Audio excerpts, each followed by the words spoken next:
La seconde partie de notre débat consacré ce soir au Burkina Faso. Et n'hésitez pas à réagir toujours ce soir via les réseaux sociaux. Je sais que vous êtes nombreux. Édouard Sanou, on n'a pas beaucoup entendu la France ces dernières 72 heures. Est-ce que vous le regrettez ?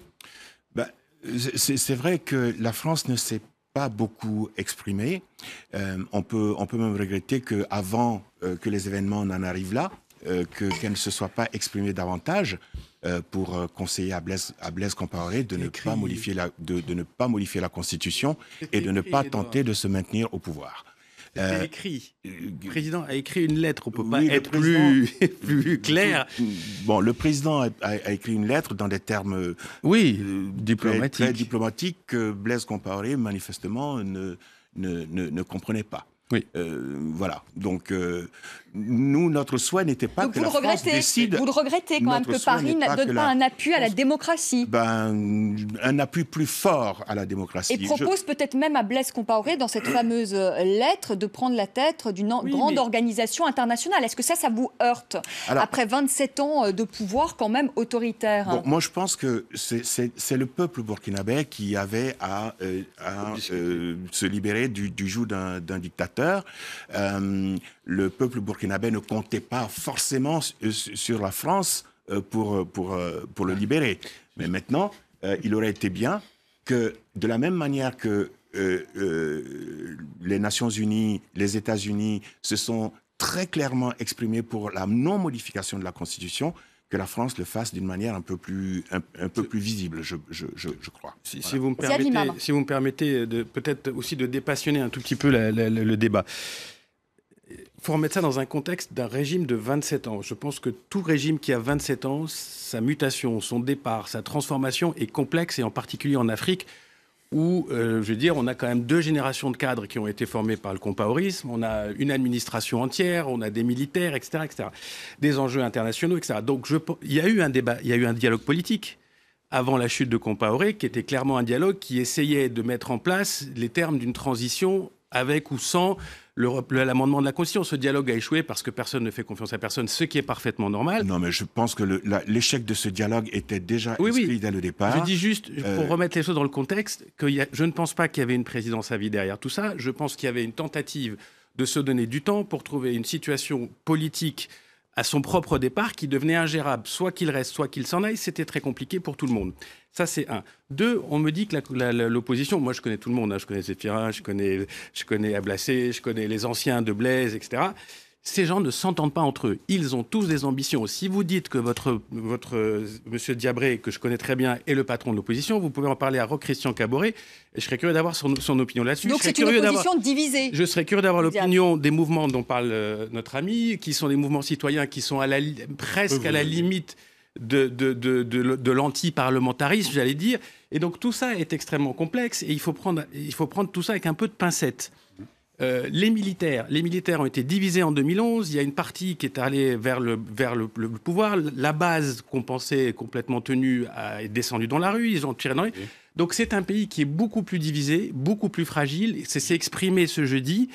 Je répète, moi, ce que je sais de ce qui s'est passé dans le palais, parce que je les avais au téléphone. Ils n'ont pas compris ce qui leur arrivait. C'était quelque chose de totalement imprévisible. Alors c'était probablement prévisible du côté des organismes, j'allais dire, de la foule, mais dans le palais, c'était imprévu. Et dernier point, et après je m'arrête, il faut arrêter avec la France-Afrique. La France ne maîtrise pas ce qui se passe tous les jours, minute par minute, à Bamako, à Ouagadougou, à Dakar, à Abidjan. Il y a des gens très bien qui connaissent le circuit par cœur, mais ces chefs d'État aussi s'émancipent de la France-Afrique. Ces chefs d'État aussi essayent d'avoir des liens avec d'autres gens, des financements qui viennent d'ailleurs, etc. Le bouquin de Glaser, qui est peut-être un petit peu excessif sur l'inversion, mais c'est la réalité. C'est-à-dire qu'aujourd'hui, M. Hollande ne peut pas appuyer sur un bouton et dire à M. Compaoré, vous partez, M. Machin, vous restez. Tout ça, c'est mort. Je veux dire, il y a peut-être des réseaux d'affaires, il y a de l'argent, bien sûr, mais ça ne fonctionne plus comme ça. La lettre est un exemple. A soutenu quand même des régimes autoritaires. Peut-être que Blaise Compaoré, peut-être sans la France, peut-être serait peut-être pas resté 27 ans au pouvoir. Tout le monde soutient des régimes autoritaires depuis la nuit des temps quand ça les arrange, et les oublie quand ça les arrange. Je ne sais pas pourquoi le soutien au régime autoritaire serait quelque chose de normal pour l'Afrique. Je ne sais pas pourquoi on pourrait considérer... Il n'y a pas que l'Afrique qui est concernée. Voilà, donc quand on dit que c'est une anomalie que Blaise se soit maintenu pendant 27 ans au pouvoir sans qu'il y ait eu forcément de la part de la communauté internationale et d'un certain nombre de partenaires du Burkina. Il y a eu quand même des élections, il y avait quand même bouclier on peut en dire ce qu'on veut pour le critiquer. c'est une réalité. C'était pas un régime qui fonctionnait hors institution. Il y avait des élections, il y avait un parlement et après on a changé 2 fois la constitution, mais il y avait des parlements élus, il y avait des journaux. Mais que valaient ces élections? Que valaient ces élections? Parce que c'est vrai qu'il y avait une certaine liberté de la presse au Burkina Faso, mais que valaient ces élections quand on est élu avec plus de 80% des suffrages? Ce sont des scores à la soviétique, ça. Mais pas dans le cas du Parlement. Dans le cas du Parlement, ça s'est joué de manière différente. Il y avait une presse d'opposition, il y a une société civile, il peut très bien en parler, qui est très active, des syndicats. C'est pas je veux dire, l'image qu'on a du pays aujourd'hui, c'est une espèce de truc qui était tenu par un potentat. C'est pas la réalité. C'est pas la réalité. C'était un pays beaucoup plus subtil que ça. Et on le voit jeudi, on le voit mercredi, on le voit aujourd'hui. Il n'y avait qu'une société politique, donc c'est pas... Ce n'était pas une dictature. Robert Bourgi et Bruno Jaffray. C'était quoi le mot démocrature? C'est une démocrature. Ok, bon, voilà. Non, j'en sais rien. Je vous pose la question. C'était une dictature pour vous? Écoutez, quand on est au pouvoir depuis autant de temps... Mais c'est intéressant d'avoir quand même, Ziad, le point de vue d'un Burkinabé, quand même. Quand on est au pouvoir depuis 27 ans, qu'on est passé à travers des régimes d'exception, 2 septennats, deux quinquennats. Ça, on est d'accord. Sur lesquels, du reste, vous remarquerez que l'opposition ne voulait pas au départ que Blaise ne finisse pas son mandat. S'il avait accepté simplement de terminer son mandat et de ne pas tenter de modifier la Constitution, il aurait tout à fait gentiment terminé son mandat et il serait... Ça aurait été une sortie honorable. À partir du moment où il a essayé, comme il l'avait fait par le passé, il l'avait déjà fait ce coup, où il a essayé de modifier la Constitution avec l'objectif tout à fait évident de se maintenir, eh bien, c'est peut-être une... quel est le mot que vous avez utilisé? Démocrature. Pour nous, c'était une... Il y a eu beaucoup de gens... Robert Bourgi. Quels étaient quand même les liens entre celui que l'on appelait le Beau Blaise et Paris? Je sais que les liens entre le Beau Blaise, c'est vrai qu'il est beau. Enfin, plus maintenant, quand même. Il faut...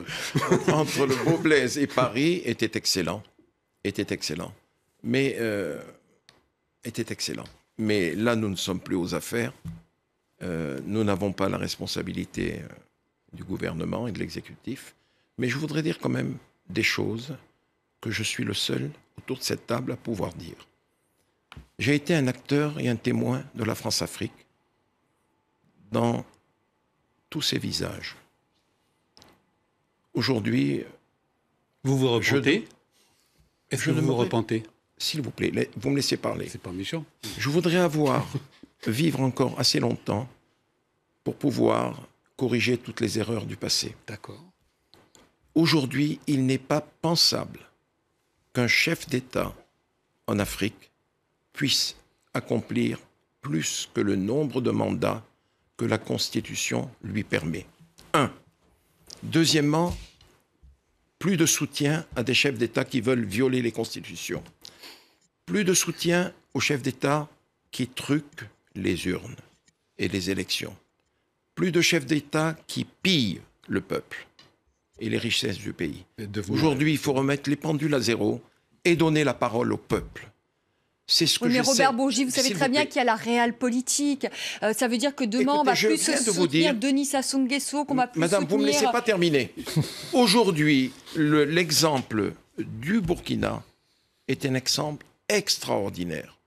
C'est un appel que lance le peuple burkinabé aux autres populations africaines qui vivent sous le joug de chefs d'État qui n'en finissent jamais de mourir à la tête de leur pays. C'en est fini des régimes qui durent 25 ans, 30 ans, 35 ans. C'est fini. Et je trouve que la France aujourd'hui, même en tant qu'ancienne puissance coloniale, a son mot à dire.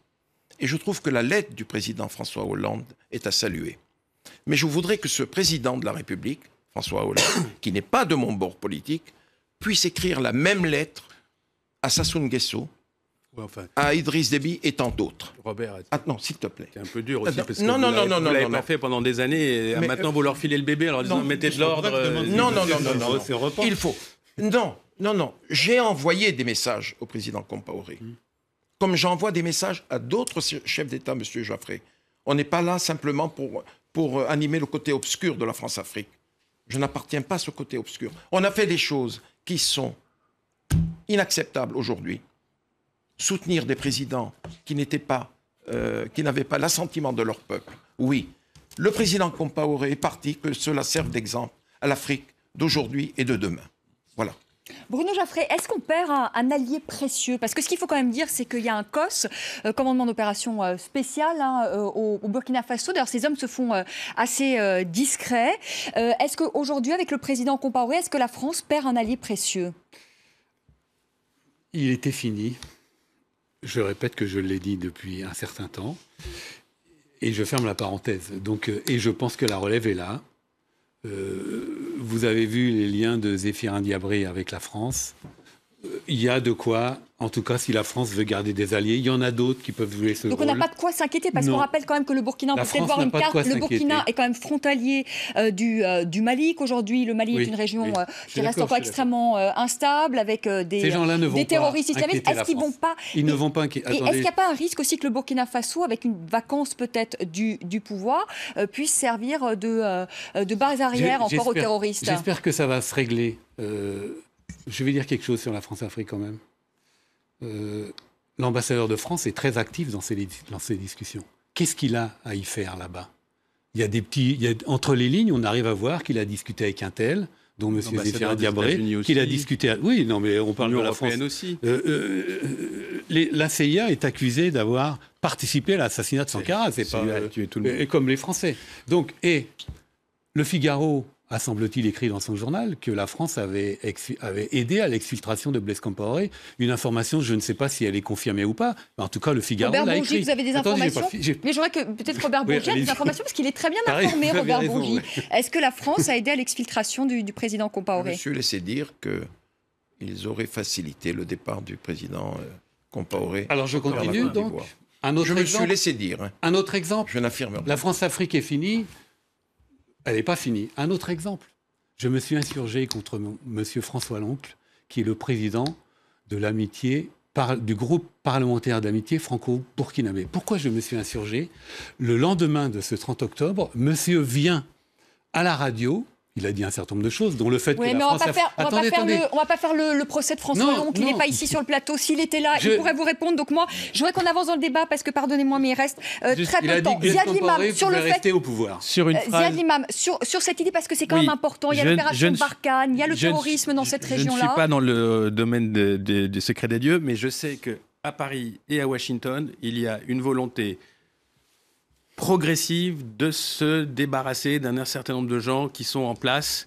Ils le font par touche, par message John Kerry, François Hollande, tatatita. Moi, je connais très bien les socialistes qui sont au pouvoir en ce moment. C'est des gens qui n'ont aucun lien affectif avec tous ces gens-là dont on parle et qui pensent que les relèves sont possibles.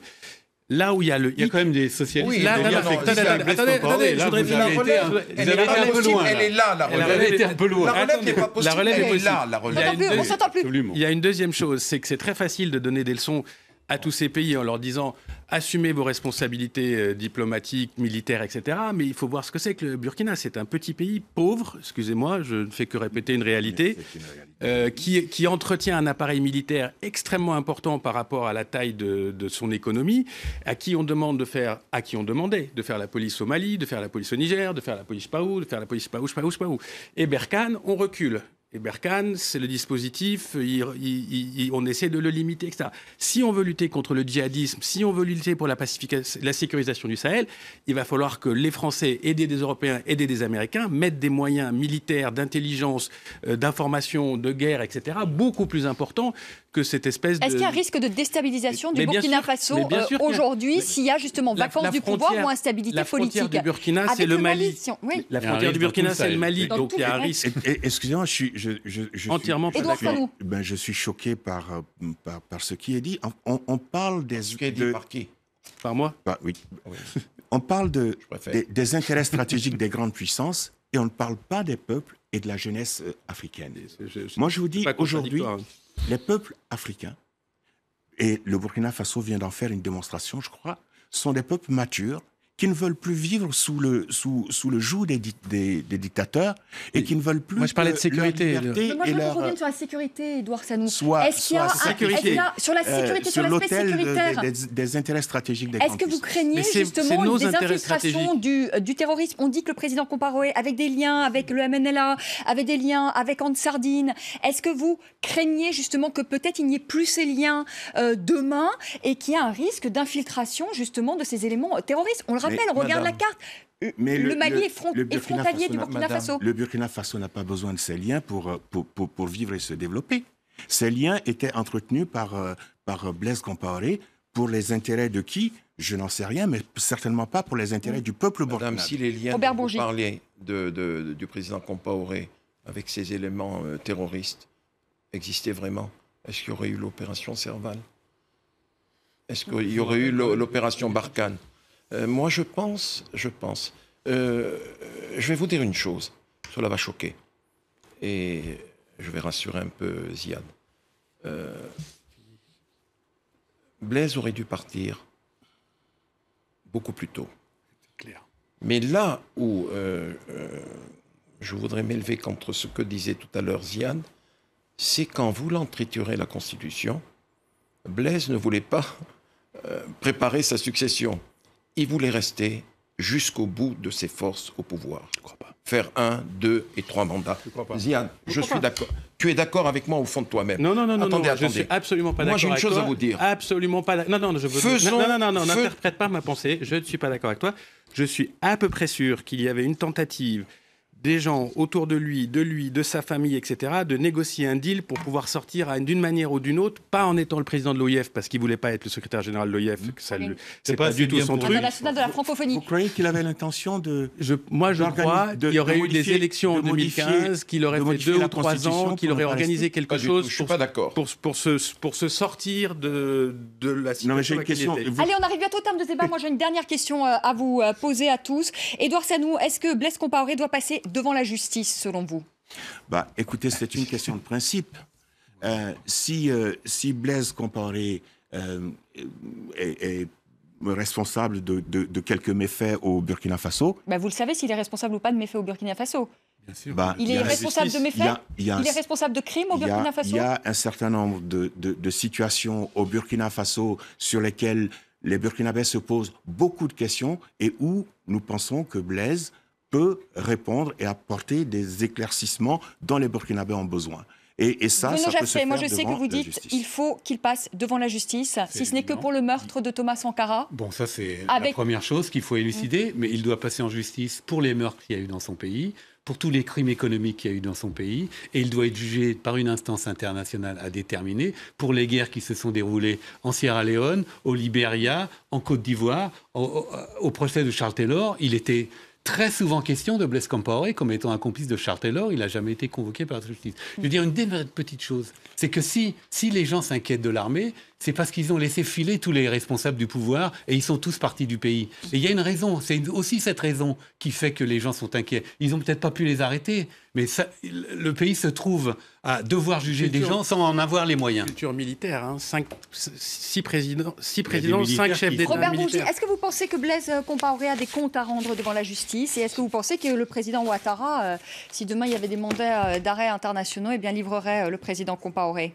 Si justice il doit y avoir un jour, c'est au peuple burkinabé, souverainement, de le décider. Ce n'est pas à nous, étrangers, de le dire. S'il y a une personne habilitée à parler de cela, c'est le Burkinabé. Mais moi, je pense que le peuple burkinabé va demander au président Deuxièmement, madame, de rendre des comptes. il faudrait arrêter de dire, sans ces chefs d'État, c'est le vide politique et tout. Il y a des gens compétents dans chacun de ces pays d'Afrique.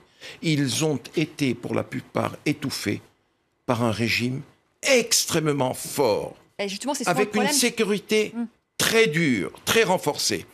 Il y a aujourd'hui, laissez-moi parler, il y a aujourd'hui un homme vers lequel il faudrait se retourner, ou se tourner, un seul, qui est, à mon sens, pourtant Dieu sait que je ne l'ai pas toujours soutenu, c'est Alassane Ouattara. Alassane Ouattara, aujourd'hui, c'est le sage qu'il y a en Afrique. Président en de la Afrique Côte de d'Ivoire, l'Ouest. Robert Bourgi, rapidement, parce qu'il y a Karim Yaoui qui nous attend une anecdote que vous avez avec Blaise Compaoré, très rapidement. Une petite histoire, allez. Une petite histoire, voilà. Quand même. J'ai accompagné, comme je le faisais un jour, Villepin.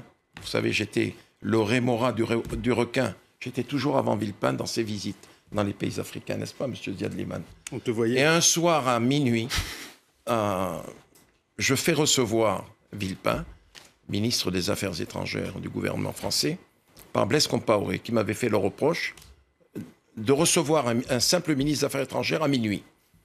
Et je lui ai dit, fais-le pour moi, Blaise. Il a reçu Dominique, qui ensuite décollait à 2 heures pour Bamako, où ATT l'attendait. J'avais monté ces deux entretiens, dans la nuit. Hein. Et Blaise, je pense beaucoup à lui actuellement. Et dit à Villepin, il lui dit, Dominique, qu'est-ce que tu vas faire pour remercier Robert Bourgi de tout ce qu'il fait pour votre pays? Je ne vois jamais rien pour lui. Il faudrait lui accrocher, lui donner la Légion d'honneur. Et il y a Dominique qui lui dit, il l'aura, et je la remettrai moi-même sur son cercueil. Vous voyez, c'est Sarkozy qui me l'a remise. Allez, on reçoit Karim Yaoui. Merci à tous les quatre d'avoir participé à ce débat. Il faudra que Robert écrive son livre un jour, quand même, je pense. Les mémoires arrivent.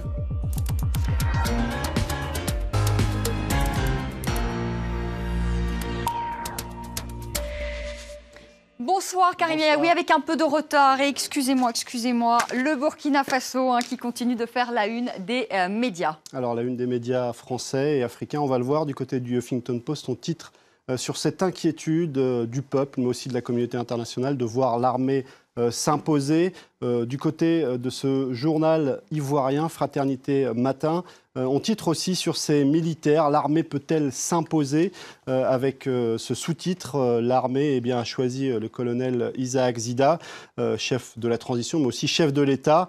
Finalement, les militaires, pour le journal, ont réussi un coup d'État constitutionnel qui inquiète donc un certain nombre de Burkinabés, mais aussi au-delà des frontières.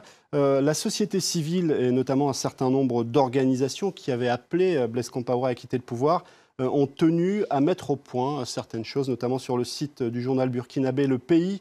Cette organisation qui s'appelle le Balai citoyen explique qu'on s'est peut-être mal compris parce que lorsqu'ils ont appelé l'armée à prendre ses responsabilités, ça ne voulait pas dire prendre le pouvoir, mais surtout, avant tout, éviter un bain de sang dans le pays. Donc un certain nombre d'organisations expliquent que si l'armée doit jouer un rôle, elle ne doit pas forcément prendre les rênes du pouvoir comme elle l'a fait. Alors la contestation déjà évoquée sur le site de RFI, à peine adoubée par l'armée, Zida est déjà contestée sur les réseaux sociaux.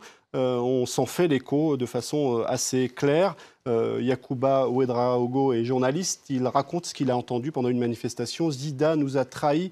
Il a permis à Blaise et à sa suite de fuir. Alors ce n'est pas la seule chose qu'on reproche à l'armée. Il y a un certain nombre de manifestations. Il y a eu un certain nombre de manifestations. On pouvait voir ce genre de pancarte, non à la confiscation de notre victoire, vive le peuple, ou encore ici, Zida dégage. Encore des manifestations qui ont eu lieu ce week-end. On ne remplace pas le diable par un diablotin. C'était aussi une pancarte qu'on pouvait voir du côté des manifestants burkinabés.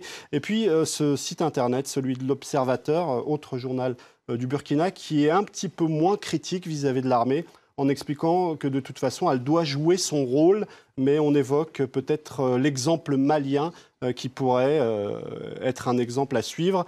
Et puis cette histoire, largement relayée par les médias français, ou plutôt cette fausse page de l'aéroport de Ouagadougou qui a publié ce texte.